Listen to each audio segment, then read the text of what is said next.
అంటే రేపు మనం కోర్టులో మీరమ్మ దగ్గర ఉంటారా నాన్న దగ్గర ఉంటారా అని అడిగితే మనం ఏం సమాధానం చెప్పాలి శశి?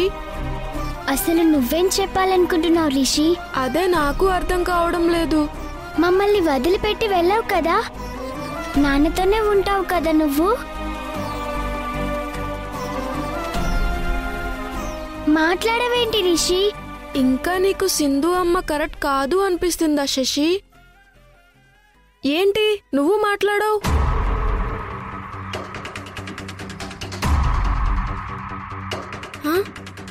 తాతయ్య నువ్వు స్కూల్కి వచ్చావేంటి?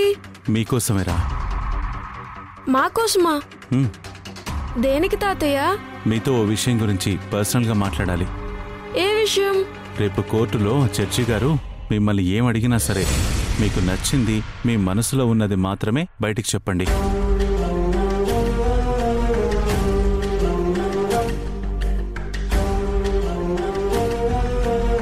సింధు గురించి అందరూ చెప్తున్నవి నిజాలు కావు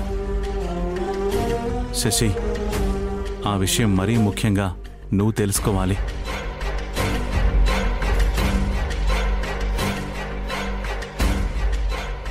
సింధు అమ్మ చేసినవి పరిస్థితులను బట్టి నీకు తప్పుగా అర్థమవుతున్నాయే తప్ప నిజంగా మీ అమ్మ ఏ తప్పు చేయలేదు.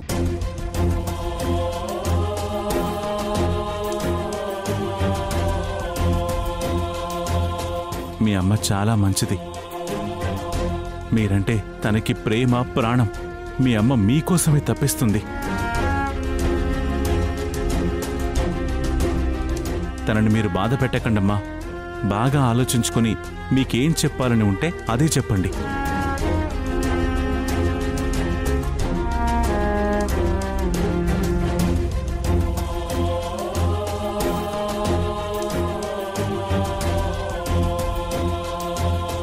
నేను మిమ్మల్ని కలిసినట్టు, మీతో మాట్లాడినట్టు ఇంట్లో ఎవరికీ చెప్పకండి. అలాగే తాతయ్య. వస్తాను. జాగ్రత్త. వస్తాను శశి.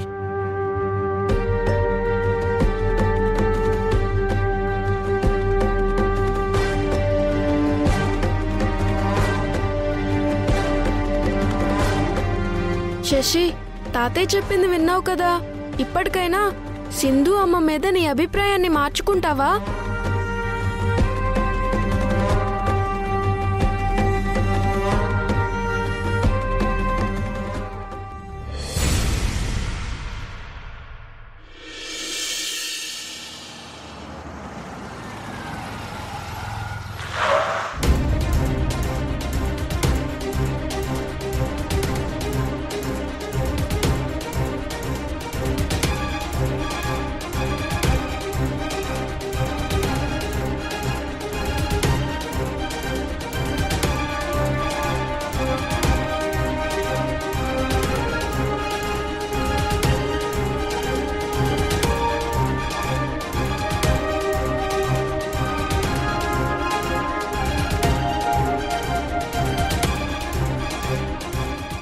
సింధు గురించి అందరూ చెప్తున్నవి నిజాలు కావు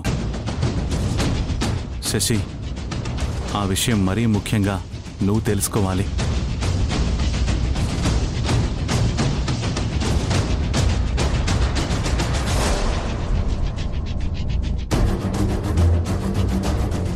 పిల్లలు నీ దగ్గరికి రాకుండా ఇక్కడ వాళ్ళ మనసులు మార్చేందుకు ఎన్నో పన్నాగాలు పన్నుతున్నారు. శశి వస్తే నేను వస్తాను.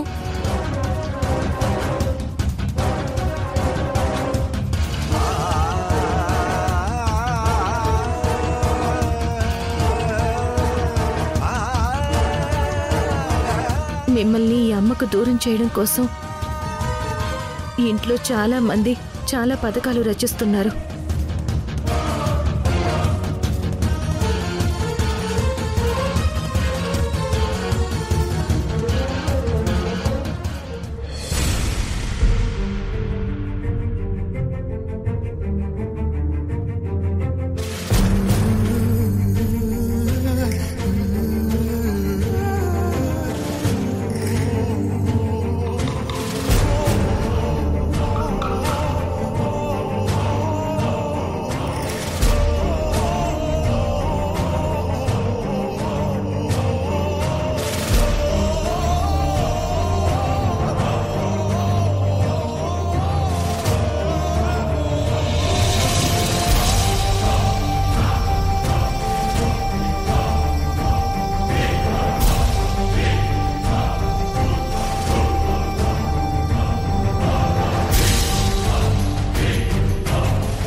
రిషి, రేపేం చేద్దాం?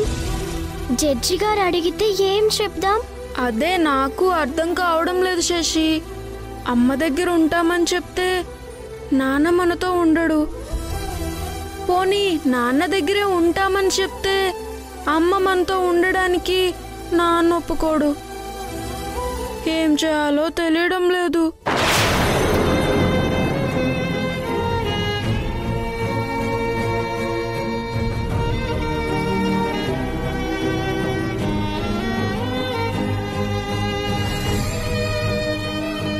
రిషి, నువ్వు నేను చిన్నప్పటి నుంచి ఒక్కరోజు కూడా మనిద్దరం విడిపోయి వేరుగా లేం కదా. అవును శశి, ఎప్పుడూ మనం కలిసే ఉన్నాం కదా. రేపు కూడా మనం ఏ నిర్ణయం తీసుకున్నా ఇద్దరం ఒకే మాట మీద ఉండాలి. అలాగే శశి. అది అమ్మైనా నాన్నైనా సరే, నువ్వు నేను కలిసి ఒకే దగ్గర ఉండాలి. సరే శశి, నిన్ను వదిలి నేను వెళ్ళను.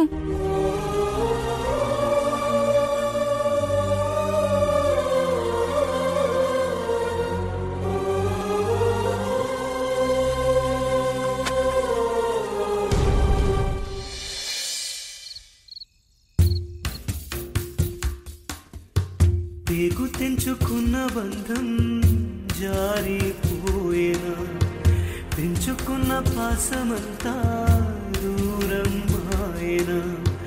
బొట్టు కోసి అంతలోనే గుండె కోత కోసినది, తల్లి పాల దాహమంతా నీటి పాలు చేసినది. కంటి పాప కన్న కలలు కల్లలాయేనా, చంటి పాప కన్నీరిలా వెల్లువాయేనా.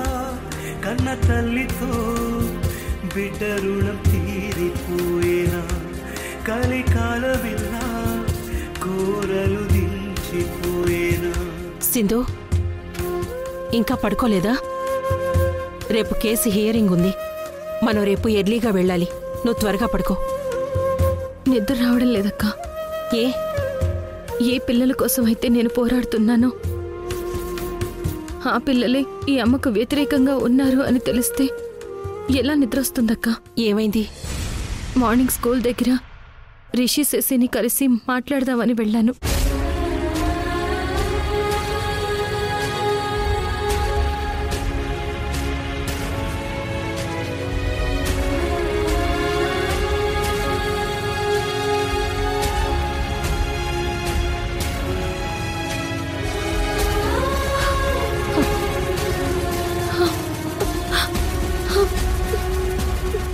చివరికి రిషి కూడా నాకు దూరం అయిపోతాడేమో అని అనిపిస్తుందక్కా.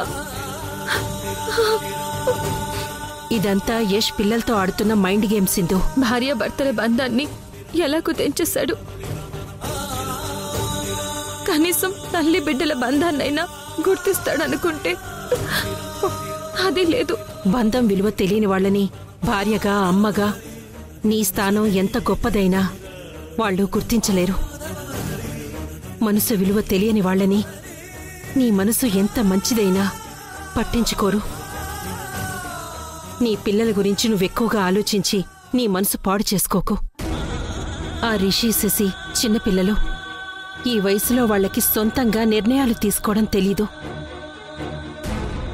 ఎవరైనా వాళ్ళని ప్రలోభాలకి గురిచేస్తే వాళ్ల మాటలే నమ్మేస్తారు. నీ పిల్లలకు నిజంగా నీ మీద ప్రేమ ఉంటే, ఈ అమ్మతోనే కలిసుండాలని నిర్ణయించుకుంటే నిన్ను నీ పిల్లల్ని కలవకుండా ఎవ్వరూ ఆపలేరు. సింధు, మనం చెయ్యాల్సిందే మనం చేస్తున్నాం. ఆ దేవుడు కూడా మనకి సపోర్టుగా ఉన్నాడు. నువ్వేం బాధపడకు. నీకంతా మంచే జరుగుతుంది. సరే, ఇప్పటికే చాలా లేట్ అయిపోయింది. ఇంకేం ఆలోచించకుండా నువ్వు పడుకో.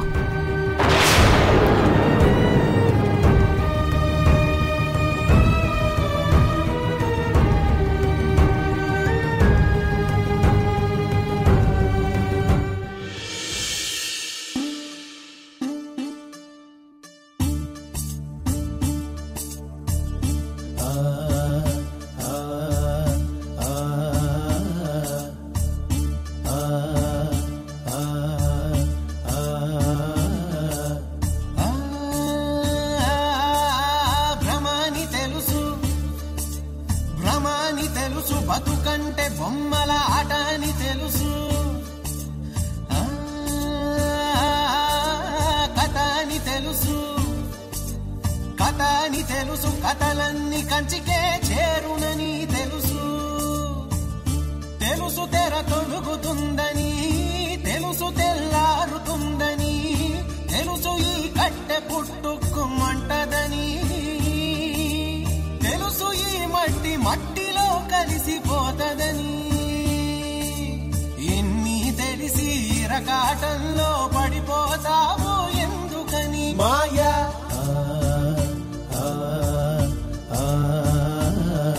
మాయా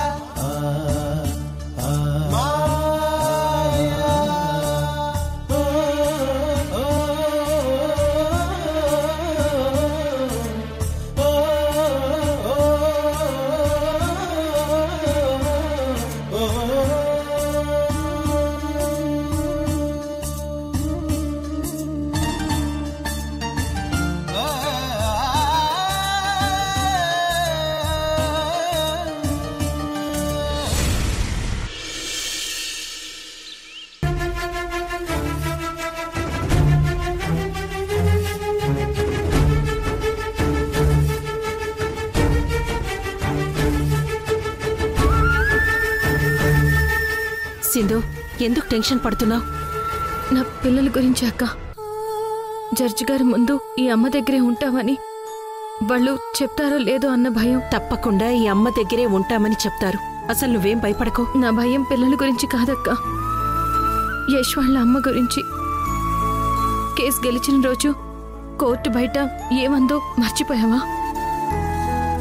అప్పుడే ఏమీ అయిపోలేదు. రేపు జడ్జి ముందు పిల్లలు చెప్పాలి కదా మా అమ్మతోనే ఉంటాము అని. పిల్లల మనసు మార్చేస్తుందేమో అనే టెన్షన్ అక్క నాకు.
సింధు, నీకు నీ పిల్లలతో మాట్లాడాలనుందా? ఒక్క నిమిషం ఉండు.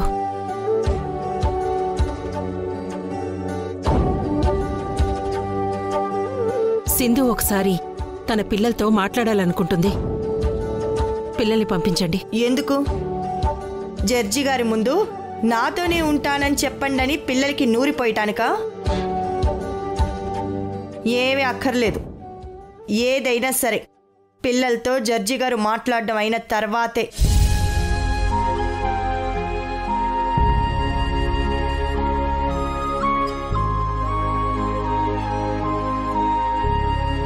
ఆ దమయంతి మరీ ఇంత మూర్ఖురాలేంటి సింధు? నా పిల్లల్ని నాకు దూరం చేయాలనుకుంటున్న మనిషి నా దగ్గరికి నా పిల్లల్ని ఎలా పంపిస్తుందక్క?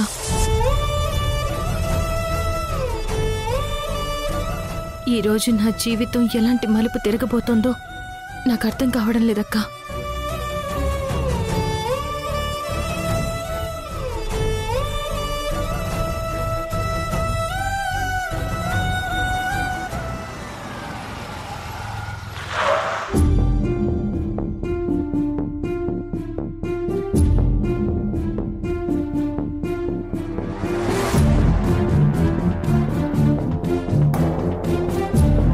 నమస్తే మేడం. నమస్తే. నమస్తే అండి. ఆ పిల్లలు వీళ్ళేనా? అవును మేడం, నా మనవడు, నా మనవరాలు రిషి, శశి. జడ్జి గారికి నమస్కారం చేయండి. నమస్తే అండి.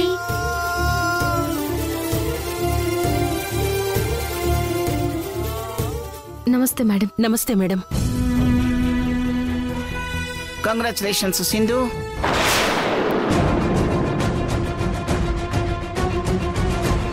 అదే నీపై ఉన్న దొంగతనం కేసులో నిన్ను నిర్దోషిగా గుర్తించి కేసు కొట్టేశారట కదా? అవును మేడం. దొంగతనం కేసు తీసేసినందుకే కంగ్రాచులేషన్స్ చెప్పారా? ఇంకా నేను పిల్లల కేసులో అనుకుని కంగారు పడ్డాను. అసలు నీకు నువ్వే ఏదేదో ఊహించేసుకుని ఎదుటి వాళ్ళని తప్పు పట్టడం నీకు అలవాటే కదాము. Sindhu, are you okay? పర్వాలేదండి, బాగానే ఉన్నాను. సింధు, నీ బాధ ఏమిటో, నీ మనసేమిటో, ఎందుకు నువ్వు అలా ఉన్నావో నేను అర్థం చేసుకోగలను.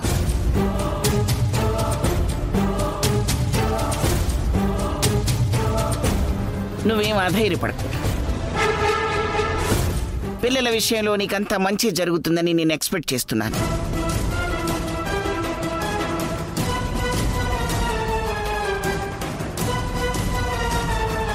నిజంగా పిల్లల మనసులో ఏముందో వాళ్ళకెవరు కావాలో అదే కోరుకుంటారు.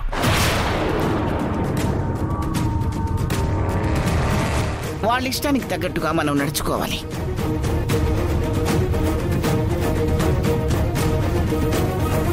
అది మాత్రం మర్చిపోవద్దు. దాన్ని బట్టి మన నిర్ణయాలు కూడా ఉండాలి. పాజిటివ్గా ఉండు.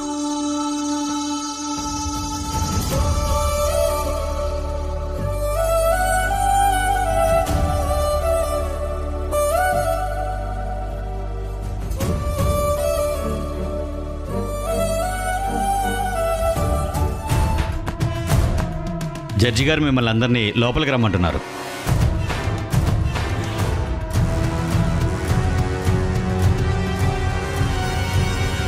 మిమ్మల్ని కూడా.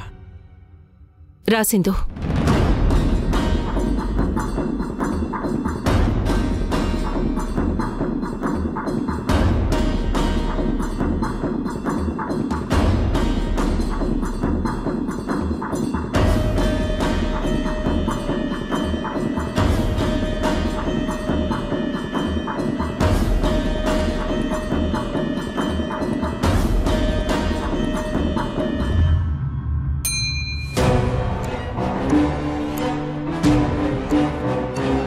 మేడం, పిల్లల్ని తప్ప పెద్దవాళ్ళందరినీ లోపలికి రమ్మను.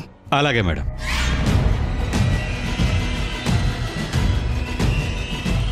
ఇలా చూడండి, పిల్లల్ని తీసుకురావద్దన్నారు. పిల్లల్ని ఇక్కడ వదిలేసి మీరంతా లోపలికి వెళ్ళండి. రిషి, శశి, మీరిద్దరు ఇక్కడే ఉండండి, మేము ఇప్పుడే వస్తాం.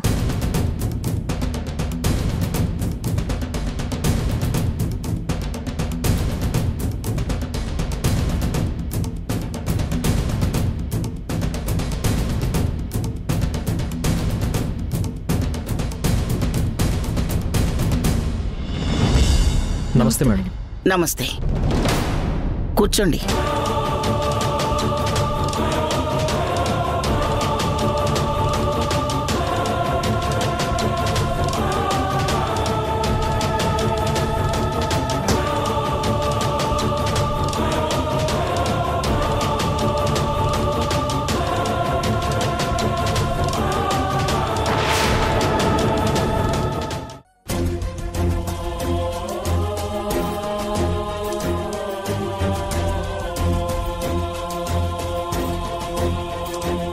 మీ పిల్లలు చెప్పిన ఆన్సర్ని బట్టి ఈ కేసు ఒక కొరిక్కొచ్చింది. మీ పిల్లలు ఎవరి దగ్గర ఉండాలో నిర్ణయించుకున్నారు. వాళ్ళు ఉండాలనుకుంటుంది